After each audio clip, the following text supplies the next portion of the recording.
I've scaled this brand new dropshipping store from 0 to 3K per day in literally 7 days, and I did everything with AI. So in this video, I'm going to show you exactly how I did it. So on day 1, I started with some product research using the Pinterest method. It's very simple. So you just go on Pinterest, type in keywords like dog or cat or whatever, and you're going to see a bunch of products in between the dog products. And that's basically it. You can just type in any keyword and you're going to scrape the entire niche using that. But it doesn't really matter where you search for a product. The real thing is, what do you look for? What is a good product? And what I'm always looking for is 3 criteria. Number 1, high margins. Very obvious. Number 2 is it has a very problem and solution aware audience. So for example, if you would sell some anti-aging cream against wrinkles, every woman who has wrinkles knows about her problem and knows what kind of solutions are out there, and you're just the easiest one to grab.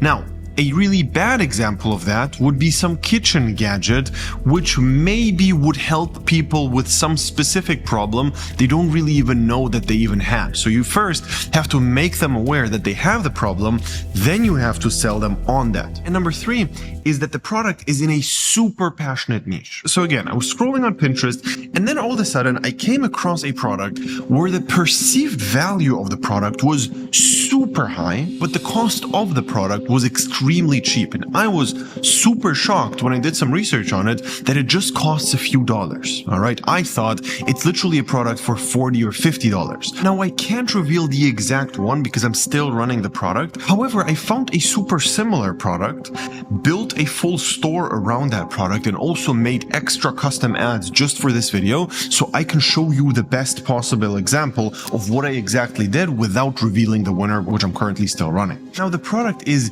this plant growing spray here. It seems like a really weird product, but here's what it does. It only costs a few dollars because it's some spray, right? It's basically some supplement for the plants to grow faster. However, if you would have a magic spray, which you can put on your plants and all of a sudden they would grow faster, that is massive value to any gardener, to any person with a balcony with a bunch of plants on it who actually cares about them, right? Massive value, super cheap. It costs like $5. Whenever I see a product like this, I instantly jump on it. And the trick I used to make the product work was basically to sell it extremely cheap. Now, what I've seen in the whole marketplace is when you find a product which is super cheap, but it looks super expensive, you start selling it super expensive because that makes sense. But what I do is I keep it super cheap, which just makes me stand out in between everyone else. Now it sounds super simple, but there's way more to it, and I'm going to explain everything in a second. So the same day I saw the product, I immediately set up the store. Now I've made this store to showcase you guys how we always set up our stores. And as you can see, it instantly looks super branded. We have our logo on the product instantly when we start testing using AI. We have people holding our product and looking like gardeners. It all looks super realistic. We have all of these going, which obviously are all AI generated. And a little trick you can use here is if you combine real and fake videos, everything looks real. So what you can do is you can just add a regular human not holding your product and an AI character holding your product, and then everything looks real all of a sudden. And then you can add stuff like this, a money back guarantee, this before after thing, which obviously makes sense for this. And if we would actually be running, obviously a bunch of reviews. Now you can literally do all of this using ChatGPT by basically uploading your logo and your product to ChatGPT as 2 separate pictures. Then you tell ChatGPT to add your logo onto the product, and then you take the ChatGPT version of your product with the logo, and then you upload that image again, add an AI character, and tell it to merge it and make the AI character hold the product. And then basically you have a result like this. Now, if you want to make videos like these out of it, the easiest way of doing it is you take one of the pictures ChatGPT generated for you, you upload it to Sora, and you just tell Sora to add some movement or whatever you want to add. We did all of this on day 1, and on day 2, it was time to make some ads. So usually I like to start with 9 video ads for the product. And the way I do that is the 10-100 method. How that works is I tell ChatGPT everything about my products, all the benefits, and just give it a brief description about my offer, everything it needs to know. And then I tell ChatGPT to come up with 100 different ad ideas and ad angles surrounding my product. Then I go through all of them, pick the top 10, send them to ChatGPT and tell, all right, these 10 I like the most, make another 100 which are similar to those 10. And then I see if these 10 survive or the new video ideas which it comes up with are better than the initial ones. After I have all the 10 ad angles, the next thing I do is go through them one by one. So I take my favorite one and tell ChatGPT to create 10 scripts out of the ad idea. All right, so far we just have 1 or 2 sentences, which is the ad idea. Now we want the full ad. Okay, obviously ChatGPT is not going to do the best job it can from try one. On the first ad, I tell it to make the same ad 10 times in different variations and different styles. Then I pick the best one and tell it to make 3 more which are similar to that one, and I see if something is even better or not, or if something needs changing, and I perfect that one ad. After that one ad is perfected, I get to the next one, and then I send ChatGPT my perfect ad as reference. I tell it, all right, now we have idea number 2, but make it in the same style as you did ad number 1. And then it does it. And then you do that over and over and over again until you have 9 ad scripts. Then we get to filming / generating the clips. So the way we do this is a mix of everything. We can make AI characters, AI voiceovers, do the lip sync to make them look super realistic. Then for B-roll, we use GridBank and VO3. The GridBank already has a bunch of preloaded B-roll clips, and I'm not sponsored by them, I'm just saying them because I actually use it. And then the ad itself looks something like this. My plant superpower is turning bare vines from this to this with the help of Rapid Roots growth spray. Today I'm trying this one out from Rapid Roots, and all you need to do is spray a little bit of the liquid on the plant. You really don't need a lot. Now it's time to apply it to a plant. I chose an avocado root so I can make it more bushy. I'm super excited, and I'll update y'all in a couple of weeks with the results. So it's been 3 weeks, and I'm glad to report that there are new growth points. And it's also 30% off right now. Now, if you want to know how I make these AI avatars and also create these super real looking videos, just DM me the words AI avatar on Instagram. I'm going to send you all the tools. Now, on the next day, we set everything up on the Facebook Ads Manager. So on Facebook, I started with a $200 per day budget on a CBO campaign with 9 ads and 3 ad sets and 3 ads per ad set. I targeted the USA only. I did broad targeting, no interests, and just started spending. Now, there's some other secret sauce here, which I'm about to tell you later on, but let me first show you how much money we made on the very first day of launching the campaign. The very first day, instantly sales started coming in. We made $670 with a profit margin of 30%. Now, because it was insanely profitable, I like to increase the budget of the CBO 25%. However, because I used a seasoned ad account where I had a bunch of spend already before this, I actually was able to just double the ad spend, and it worked fine. Usually on a new account, I would always recommend only going 25% up per day. Now, I don't like to overcomplicate it with looking at the CPM, CTR, CPC. The only thing that matters is cost per purchase and ROAS, and that's it. And before you go crazy here, this does not always happen. I'm not gonna pretend that every single product I test works like this, because to make this video, I tested another 5 products which all failed. So this here is product number 6. I already lost like $2,000 on testing the other products, but literally on the first day, I started making all the money back. Now here's the unfortunate reality with Facebook ads in 2025. If you make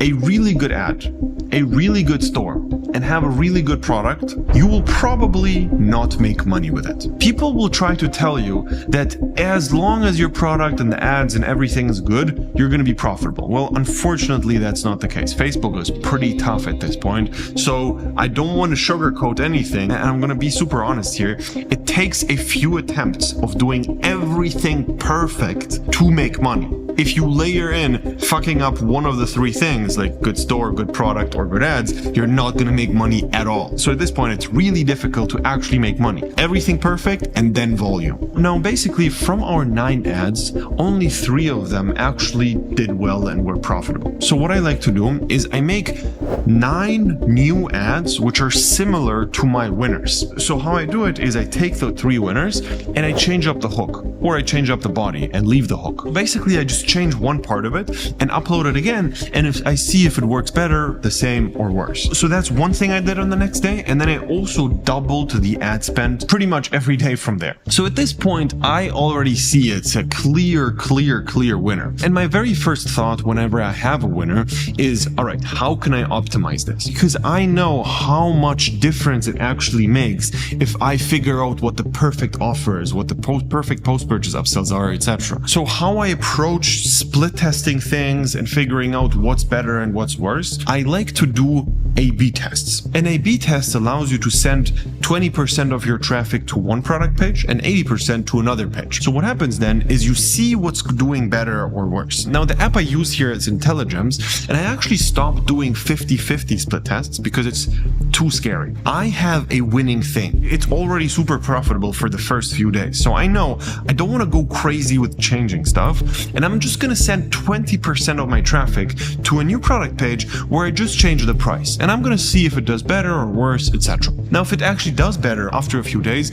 I just change the other 80% to the new price as well, and then hopefully everything stays the same. The second thing I always do is adding Zipify one-click upsells. Basically, it's an app which is there for post-purchase upsells, probably one of my favorite apps ever. Recently, they've actually sent me this skateboard for reaching $500,000 on one funnel with only post-purchase upsells. This app literally added 500K to one single product, and I have like 25 running currently, which is just absolute madness. So you cannot sleep on this. And the way I set up my post-purchase upsells, instead of upselling a new product, I give them an upgrade to the current product they have. So if we get back to the plant spray here, what I would do is after they buy, I would give them a pop-up which says something like, do you want to upgrade to our double strength formula? Or do you want to upgrade to a bigger size? Or do you want to upgrade your product to the higher tier version? If you do that, then it converts significantly better than selling a new product. And the reason for that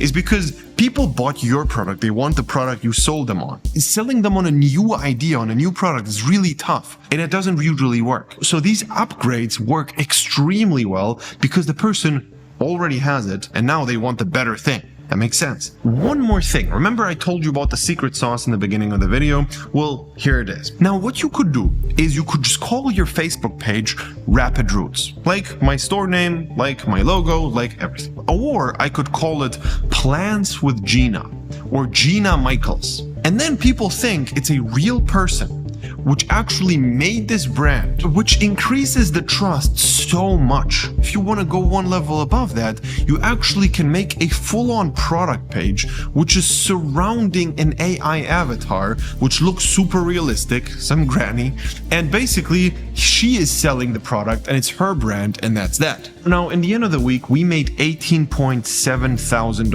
in revenue, $5.4 thousand of that was profit. However, again, I told you already, I tested 5 products before that, which all were losers, and it lost like $1.8 thousand. So in total, we made like $3.6 thousand.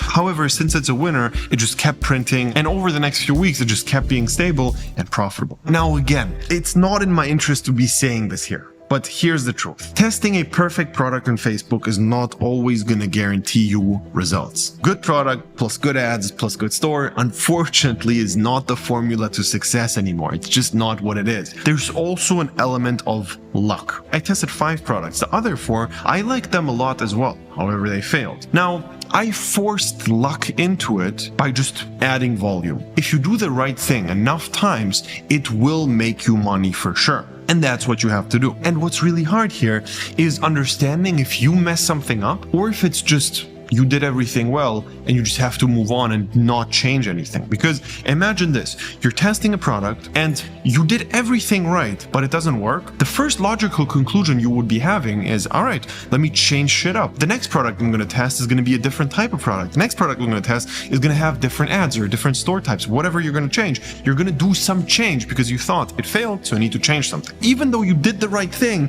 you're going to keep changing stuff and then move away from the right thing. You need to truly truly understand what is good and what is bad to be able to make money on Facebook. And unfortunately, by yourself, that's almost impossible at this point. And this is what we help you with in our mentorship program. We look over every single product test you do. We tell you exactly what's good and what's bad. We look over everything you do, and we just help you out accordingly. All right, with SOAR, with ads, with AI stuff, with your product, with everything you need, we're going to help you with. However, I'm also going to be honest here again. Facebook is not always the best strategy for everyone. So if you sign up for a free consultation with us, we're going to check if Facebook is the right thing, or you should rather go the organic route. You need to understand what you have on your side. Is it that you have budget? Or is it that you have time? Because with organic, you can just spend time and make money from that. With Facebook, you have to spend money to make money. So depending on what you have, we're going to figure out what the best strategy for you is, and then we're going to start mentoring you. If you're interested, click the link below, sign up for a call, and we're going to see if it's a good fit.